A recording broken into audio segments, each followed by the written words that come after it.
എന്തോന്ന്? പിന്നെ ഞാൻ എങ്ങനെ ഇരിക്കണം? ഓ, അതെന്തോന്ന് പറയാൻ, ക്ലാസ്സിന് പോയി, കുറേ പിള്ളേരെ പരിചയപ്പെട്ടു, ഫസ്റ്റ് ഡേ ആയതുകൊണ്ട് ഒന്നും പഠിപ്പിച്ചില്ല, അത്രേ ഉള്ളൂ. അമ്മേ, എനിക്കിതൊന്നും ശരിയാവത്തില്ല, വേറെ എവിടെയെങ്കിലും എന്തെങ്കിലും നോക്കണം. അമ്മ ഒന്ന് പോയേ.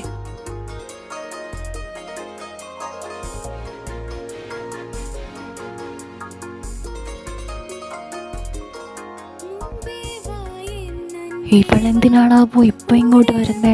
എന്തോ കാര്യമുണ്ട്. ഓ, അവളോട് ഇങ്ങോട്ട് വരാൻ പറ.